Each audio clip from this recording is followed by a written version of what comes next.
পৃথিবীর মধ্যে কত মানুষ আল্লাহর দরবারে হাজিরা দেয়। পবিত্র মক্কাতুল মুকাররমা মদিনাতুল মুনাওয়ারা যায়। শুনে অবাক হবেন, দুনিয়ার মানুষ শুনে অবাক হবেন। একজন লোক, একজন আমলদারি লোক, একজন বাদশাহ ছিলেন, হারুন রশিদ সামারকান্দি। 40 বার হজ করার পরও আল্লাহর দরবারে হজ কবুল হয় না।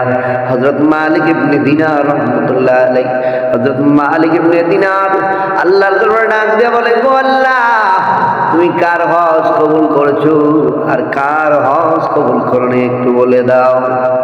মালিক ইবনে দিনার বারবার আল্লাহর কাছে আরজি করে। আল্লাহ ডাক দিয়ে বলে, মালিক ইবনে দিনার রে, আমি সবার হজ কবুল করেছি, কিন্তু একজনের হজ কবুল করি না। মালিক ইবনে দিনার ডাক দিয়ে বলে, আল্লাহ, সবার হজ কবুল করে না, একজনের হজ কবুল করে না, কারণ কি?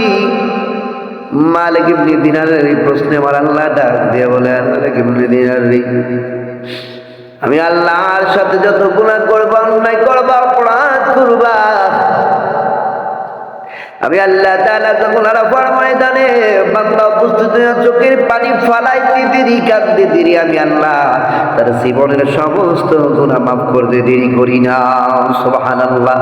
বাবারা ভাইরা আমার, আরাফার ময়দানে অতি উত্তম জায়গা রে, যেই জায়গায় হাজিরা চোখের পানি ফালাইয়া চিৎকার চিৎকার করে কাঁদতে থাকি। আমার আল্লাহ কই, দুনিয়ার মানুষ আরাফার ময়দানে যখন আমার মক্কাতুল মুকাররমা বাইতুল হারামাইনের মেহমানগণ চোখের পানি ফালাইয়া চিৎকার করে কাঁদে, আমি আল্লাহ সইতে পারি না, সঙ্গে সঙ্গে আমার প্রত্যেকটা মেহমানের জীবনের গুনাহগুলো মাফ করে দেই। মালিক ইবনে দিনার নেই, সব গুনাহ আমি আল্লাহ মাফ করে দিয়ে একটা হাজির গুনাহ থাকে না। আর যতক্ষণ পর্যন্ত গুনাহ শেষ হয়ে যাবে, জেনে রাখবা আমি আল্লাহ তার হজটা কবুল করি। কিন্তু এমন একজন আছে রে, সে তার মায়ের হক নষ্ট করার কারণে আমি আল্লাহ তার সব গুনাহ মাফ করছি। একটা গুনাহ মাফের কারণে, একটা গুনাহ থাকার কারণে, একটা অন্যায়, একটা অপরাধ থাকার কারণে আমি আল্লাহ তার হজটা কবুল করতে পারি নাই। মালিক ইবনে দিনার ডাক দিয়ে বলে, আল্লাহ, এটা কোন লোক, কোন লোক একটু জানতে চায়? আমার আল্লাহ ডাক দিয়ে বলে, মালিক ইবনে দিনার, তার নাম হইল হারুন রশিদ সামারকান্দি। এবার মালিক ইবনে দিনার সকল হাজিদের সামনে গিয়ে উপস্থিত হইয়া ডাক দিয়ে বলতেছে, ও হাজি মেহমানগণ, আল্লাহর তরফ থেকে আমি খবর পাইলাম সবার হজ কবুল হয়েছে, তোমরা একমাত্র একজনের হজ কবুল হয় নাই। এই লোকটাকে তোমরা চিনো কিনা? লোকটার নাম হইল হারুন রশিদ সামারকান্দি। সবাই ডাক দিয়া বলে, এই হারুন রশিদ সামারকান্দি এমন একজন লোক যার নাম বলেছেন সে আজ 40 বছর যাব মাকামে ইব্রাহিমে বসে আল্লাহর দরবারে ইবাদত করে, মাগরিবে বসে ফজরের সময় উঠে, আর সারা দিনের বেলা আল্লাহর বাইতুল্লাহর একটু দূরে একটি গাছের নিচে বসে ইবাদত করে। 40 বছর যাবত মাগরিব থেকে ফজর পর্যন্ত, মাগরিব থেকে ফজর পর্যন্ত মাকামে ইব্রাহিমে আমল করে। জোরে বলি সুবহানাল্লাহ। এত বড় বুজুর্গ, এত বড় আমলদার লোক, যার হজ আল্লাহর দরবারে কবুল হয় নাই। মালিক ইবনে দিনার খুঁজতে খুঁজতে যাইয়া দেখে বাইতুল্লাহর একটু দূরে গাছের নিচে বসিয়া ডান হাত কাটা অবস্থায় প্রত্যেকটা হাত ডান হাত নিয়ে বসিয়া আল্লাহর দরবারে আমল করতেছে। মালিক ইবনে দিনার সালাম দেওয়ার সাথে সাথে বসে পড়লেন। জিজ্ঞাসা করলেন, আপনি কে? হারুন রশিদ সামারকান্দি। ডাক দিয়ে বলে, জি হ্যাঁ, আমি হারুন রশিদ সামারকান্দি। এবার মালিক ইবনে দিনার ডাক দিয়া বলে, আপনার 40 বছর যাবত আপনি আমল করতেছেন, মাকামে ইব্রাহিমে 40 বছর আমল করেছেন, এখনো পর্যন্ত এই গাছের নিচে বসে আমল করেন। আপনি 40 বার হজ করেছেন, কেন আপনার হজ কবুল হয় না? একজন মুজাদ্দিদ আপনার কাছে খবর পৌঁছায়, আপনার হজ কবুল হয় না। এবং মালিক ইবনে দিনারের এই জবাবে সামারকান্দি চোখের পানি ফালায়া ফালায়া কান্না ডাক দিলেন, মালিক ইবনে দিনার, আল্লাহর ওলি গো, আমি জানি না জীবনে কত পাপ করেছি, আমি জীবনে যা কিছু করেছি সব কিছুর জন্য আল্লাহর কাছে ক্ষমা চাইলাম। তবে একটা ভুল আমার রয়েছে, যে ভুলের ক্ষমা আজ পর্যন্ত পাই নাই, যে ভুলের কারণে আমার হজ কবুল হয় না, যে ভুলের কারণে নামাজ রোজা তাসবিহ তাহলিল কিছুই কবুল হয় না। এটা বিশাল বড় ভুল ছিল। সেই ভুলটাকে আমি মার্জনা করতে পারিনি, আল্লাহর দরবার থেকে ক্ষমা আনতে পারি নাই। সেই একটু আপনার কাছে বলতে চাই, আপনি দিনা দিয়ে শুনতেছেন যে আমি ছিলাম সামারকান্দের একজন বাদশাহ। আমার কাছে ৭,০০০ স্বর্ণ মুদ্রা ছিল, যে ৭,০০০ স্বর্ণ মুদ্রা বর্তমানে বাংলার জমিনে ৭,০০০ কোটি টাকার মতো হবে।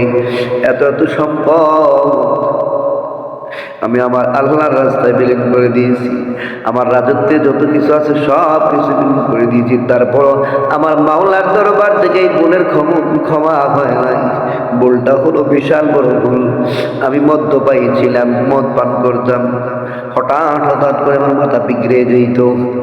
সামারকান্দি ডাক দিয়া বলে, একদিন গভীর রাত্রিতে গো আমি মদ্যপায়ী হইয়া বাড়িতে ফিরলাম। আমার মা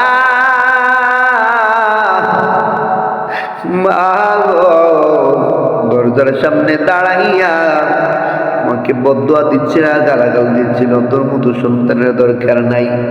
এই কথা শুনিয়া মদ্যপায়ী অবস্থায় আমি আরো বিগড়ে গেলাম। আমার মায়ের গায়ে হাত তুলতে লাগলাম, ঘুষি মারতে লাগলাম, থাপ্পড় মারতে লাগলাম। আমার মা আরো গালাগাল দিল, মা আরো খারাপ ভাষায় আমাকে বকাঝকা দিল। কিন্তু তখন আমি সেন্টিমেন্ট হারাগো, মাথার মস্তিষ্ক ঠিক ছিল না, আমার মাথার মধ্যে আরো বিগড়ে গেল। আমি বিশাল বড় আগুন করিয়া চুলার মধ্যে উনুনের মধ্যে আমার মারে আগুনে ফেলায় দিয়া আমার মারে আগুনে পুইরা মাইরা ফেলাইছি। নাউজুবিল্লাহ। যখন আমার বউ আমাকে দেখলো, আমার স্ত্রী আমাকে ঘরের ভিতরে ডাক্তার নিয়ে গেল, দরজা বন্ধ করে দিল। যখন আমার হুঁশ ফেরত আসলো, তখন স্ত্রীকে ডেকে বললাম দরজা খুলো। স্ত্রী ডাক দিয়ে বলে, না তুমি আমাকে স্ত্রী বলে আর ডাকবে না, আমি তোমার সাথে সংসার আর করতে চাই না। এই ব্যক্তি মদ্যপায়ী অবস্থায় মা দুঃখিনীকে পড়ে মেরে ফেলতে পারে, তার মতো এই স্বামীর সংসার করার চাই না, করো ভালো। সঙ্গে সঙ্গে দরজা খুলে দেওয়ার পর এসে দেখি আমার মা পড়ে কালো হয়ে গেছে। আমি আমার মা কাফন দাফন করে কবরস্থ করলাম। তখনই আমার স্ত্রী আমাকে ছেড়ে চলে গেল। শুধু তাই নয়, আমি আমার এই মায়ের অপরাধ বুকার জন্যে যে হাত দ্বারা মাকে আঘাত করেছি, কোড়াল দিয়ে আমি সেই হাত কেটে ফেলে দিয়েছি। ৭,০০০ স্বর্ণ মুদ্রা আল্লাহ রাস্তায় দান করে দিয়েছি। আমার যত সহায় সম্পদ আছে সব কিছু আল্লাহ রাস্তায় দান করে দিয়েছি। আজ ৪০ বছর যাব এখানে মাওলার দরবারে হাজির হতেছি, জানি না কিভাবে ক্ষমা পাইব। আমার তো ক্ষমার কোন রাস্তা নাই। মালিক ইবনে দিনার এই কথা শোনার পর মালিক ইবনে দিনার ঘুমের ঘরে স্বপ্নে দেখে আমার নবী ডাক দিয়া বলে, ও মালিক ইবনে দিনার রে, তুমি তাকে কেন রাগায় দিলা? ও মালিক ইবনে দিনার, তুমি তাকে জানা দাও আল্লাহর দরবার থেকে সে ক্ষমা পেয়ে গেছে, কিন্তু হাসরের ময়দানে মায়ের পক্ষ থেকে বিশাল বড় কেস তার জন্য আল্লাহর দরবারে উঠে যাবে। বিশাল বড় আরজি আল্লাহর দরবারে উঠে যাবে। ও দুনিয়ার মানুষ, মার মতো তুলনা কারো নাই, মায়ের মতো আপনার কেউ নাই। হাসরের ময়দানে মায়ের মনের ভিতরে এমন একটা মায়া দিচ্ছে, আমার আল্লাহ পয়দা করে দিবে। আল্লাহর দরবারে যখন হাজিরা দিবে রে, মা তখন ডাকতে বলবে, আল্লাহ আমার সামারকান্দি বুঝতে পারি না, আল্লাহ তুমি আমার সামারকান্দিরে ক্ষমা করে দাও। কিন্তু এই আরজিটা ক্ষমা নিবে একমাত্র মা। মা যখন ক্ষমা করে দিবে, আমার আল্লাহ বলে ৪০ বছরের ইবাদত আমি আল্লাহ তাআলা কবুল করিয়া দিলাম। সুবহানাল্লাহ।